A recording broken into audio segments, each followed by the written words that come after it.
Hey everyone, since it is Halloween, I thought I would review the scariest film of 2016, Ghostbusters. Ugh.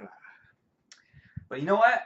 It'll be fine. I can do this. I can do this. Just say the movie's bad. I mean, what's the worst that can happen? You're a sexist! Oh yeah, that. So what did I think of Ghostbusters 2016 or Ghostbusters Answer the Call? Because if you add a subtitle to the title of a movie, it automatically takes away any negative reaction to it. Well, it wasn't very good at all. And it has nothing to do with the fact that this is a female-led comedy. You know, those actresses are talented in their own right. It had everything to do with the intent on behalf of Sony and the filmmakers for this movie. There was no intention to make a great Ghostbusters movie. And what I mean by that is is they weren't thinking, "Oh, we're going to add to the legacy, we're going to honor the franchise, we're going to pull stuff from animated series and we're going to have a great story and it's going to be scary too, but have some really funny jokes in there as well. It's just going to be a great movie." There was no intention of that. The intent was to do a Paul Feig female-led comedy with the name Ghostbusters so they can make money off of that franchise. That's what the intent was. And that's the big reason why this movie failed. And I remember reading reviews for the film saying how unfunny it was, and there were quite a few saying that it was hilarious and that it lived up to the original, surpassed it even. And I don't know what movie they were watching. I really don't. Uh, but it surprised me at how unfunny this movie was. I mean, the majority of the scenes in this movie felt like they were improv, and it wasn't funny. A lot of the dialogue is just them talking, and it's supposed to be jokes, but it isn't funny. And I don't understand what went wrong here, but it's just a bad script. It's a bad script.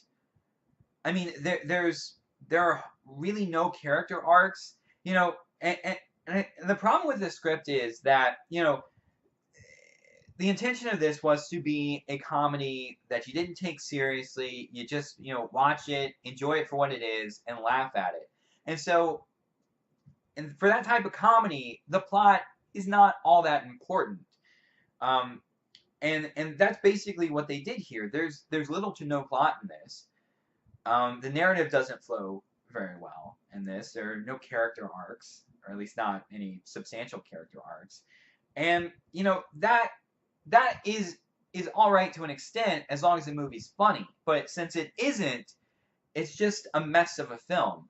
It really is.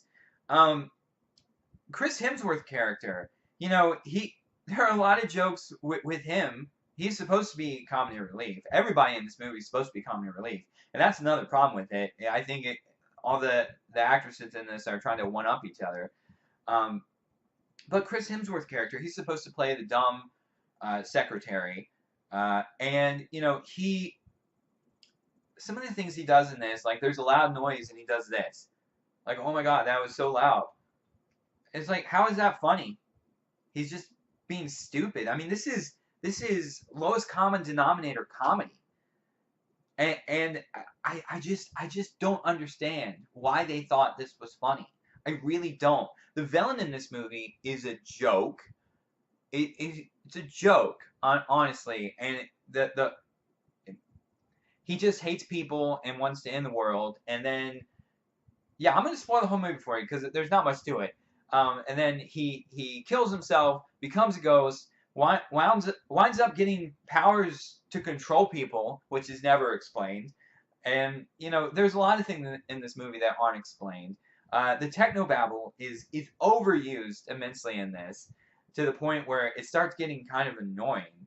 The one instance where they actually talk about something that is real, they talk about an electronic voice phenomenon. They call it electro voice phenomenon, which and I say it's real, but you know the concept of it is real. Whether it's actually picking up voices from the afterlife. I'm very skeptic about that. But um, so yeah, it's just that the script is bad. The plot is nonsensical, contrived, and the actors in this movie really don't have enough to work with. Now, I only saw the theatrical cut. I did not see the extended edition. Apparently, that adds a number of dance scenes to it, which I don't understand. Because there was one part in it where the main villain's supposed to be controlling police officers in the army, and they do this big dance number, and I just don't understand why they thought any of that would be a good idea. And this all goes back to the intention of the film. This was not intended to be a great Ghostbusters film. This was intended to be a Paul Feig comedy, um, that that wasn't supposed to be really scary. It's more just kind of let's not take it seriously. Let's just laugh at it. And that was the problem with this movie. Now, I should talk about things that I did like about it. One aspect that I did like about it is I liked that they had different weapons other than the proton gun and pack. Um, I thought that was pretty cool, and something that a sequel would probably need. Also, I kind of like some of the special effects. I think this is probably more done for 3D, where the proton beams would actually come over the black bars of widescreen, and some of the ghosts would do that too. I thought that was a nice touch. But other than that, this is a terrible film that you shouldn't waste your time on. And I really hope they don't make a sequel. And if they do, let's hope they actually put more time and effort into making it a good film. And I should say this: if I was very disappointed that this wasn't a continuation of the original film. Now, once I found out that it was a reboot, I thought, well, even though I'm disappointed, they can still make it a good film. But they didn't, and I really hope if they do make a sequel that they try to live up to the original film. But what do you guys think? Definitely let me know down in the comments below, and as always, like the video, share it, and subscribe.